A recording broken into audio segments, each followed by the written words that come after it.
Since the Volkswagen Group began its assimilation of Lamborghini in 1998, the automaker from the sleepy Italian burg of Sant'Agata has nearly tripled its employees and increased sales from a few hundred cars per year to 3,245 in 2015.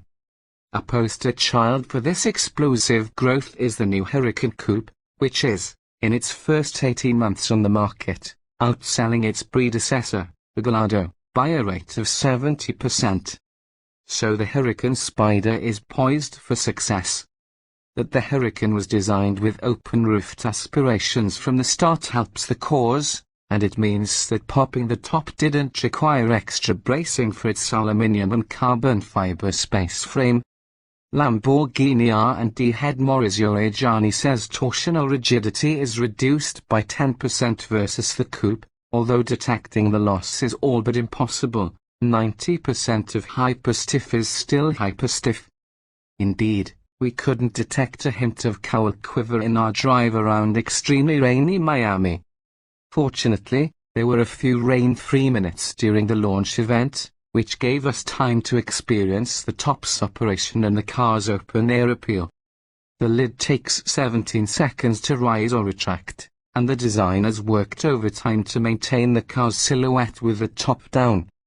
For example, the hexagon created by the side window surround is one of the Huracan's key design elements, and the stylists were able to carry this element to the Spyder with a rather intricate convertible tan that, when unfurled, mimics the coupe's pillar shape. The top and its attendant mechanisms add 265 pounds to a base Huracan's mass, which puts it at about 3,650 pounds. A small chunk of the additional weight comes from two fabric skinned ears near the outboard side of each headrest. Their mission is to keep cabin turbulence to a minimum.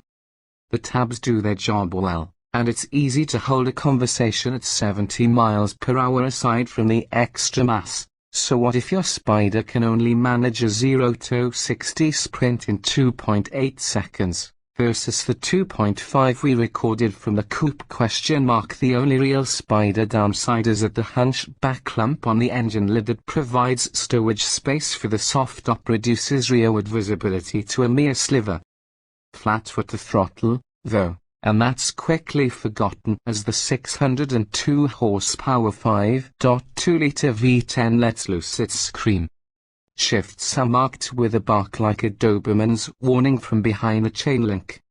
Although there weren't many opportunities for redline shifts in Miami, we managed to discover that the top of second gear is good for 65 miles per hour while trundling around the city. We found the transmission to be transparent, never clunky or harsh, and throttle tie-pin seems tuned for a strip mal, not the drag strip. This makes the Spyder very livable. Besides, launch control is available for forays to the wild side. Lamborghini is in the unique position of having the only naturally aspirated fleet of exotics, and it plans to keep its supercars that way for as long as it can. The upcoming Urus SUV will be the first turbocharged Lambo, and it also will offer a hybrid powertrain.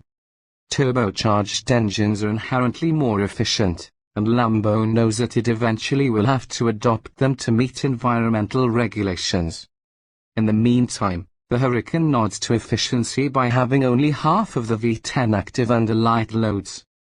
Of course, this can only do so much, and a $1,700 gas guzzler tax is part of the Spyder's $267,545 base sticker.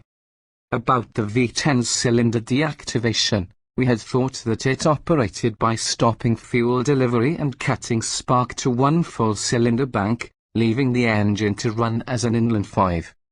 In reality, the 5 cylinders that fire are in constant flux to equalize engine wear.